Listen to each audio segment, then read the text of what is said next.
So this is the important part then, really. So making a determination. How do you determine if somebody is inside or outside IR35? So if they're using an intermediate, if you're paying somebody off payroll, then you should really be making a status determination, right? So if you're paying somebody off payroll, either not going through payroll, you should really make a status determination. That's just to be risk averse. That's just to cover your back, right? The key tests around this, as I said, are the employment tests, and there have been lots of tribunals over a number of years about how this works through. Now, we've worked with Osborne Clarke, and they're a top 30 law firm, but actually they are very specialized in this space in particular. And the guys that we've worked with are deep specialists in there. So we've worked with them. Some of the wording we're using here is slightly different to what you might see within the Act because it's based on case law instead. So control. So Matt, if you don't mind. So this is really pivotal within here. And what's important when you're looking at making a determination is that it's not the role itself that's important. Right? It's not the role itself. It's the way that somebody actually completes that role. Does that make sense? So you could have somebody do one job, right? And the job might have a very similar outcome in the end. And you've got another person doing the same job. One can be inside IR35 and one can be outside IR35. And it's all because of these items here. So let me take you through them. So control. The contractor can demonstrate a certain level of autonomy on the project, i.e., can you deliver these bits of code versus you're working in this team and we're going to be delivering these bits of code as a team together, et cetera, et cetera. Two very different things, right? The idea of supervision, specifying when they can start and when they can leave, where they're going to work, etc. This is all control. The more autonomy that's given about completing a deliverable, the lower the level of control, the more likely you are to pass that test. Okay, so that's really important. That is the primary determination in the tech sector for whether somebody's inside or outside. Okay.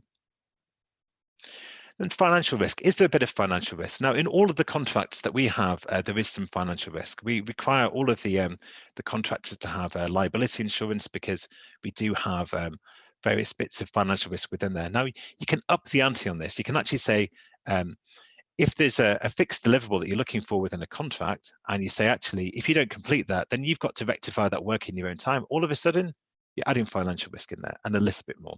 Okay. One important thing, just as we go through these, you don't need to tick every box here, right? You don't need to tick every box. It's all about the balance of probabilities. Is it more likely that you're an employee, or more likely that you're self-employed under the eyes of a court? So integration, this is an important one, right? So when you look at a contractor, so no matter how you write your contract, no matter what you do on the fringes, if that individual looks, smells, and feels like an employee, if they're part and parcel of the organization, they're probably pretty well integrated, and that sort of thing would come up in a court of law. Okay. The right of substitution, a basic one. Now, this is kind of for the tech clients. And again, if you're working with banks and you're working with larger financial institutions, not having a right of substitution isn't, it's not the end game, right? So if it doesn't close this down, you can still be deemed to be outside if there's not a right of substitution within a contract. But to be honest, right? If we looked at control before about where people work and what times they're working, I'm working at home right now. I'm looking around right now. I'm seeing a lot of other people working at home right now.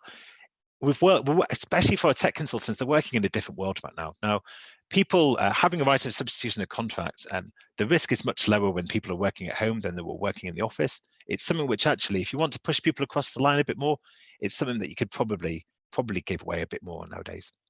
Okay.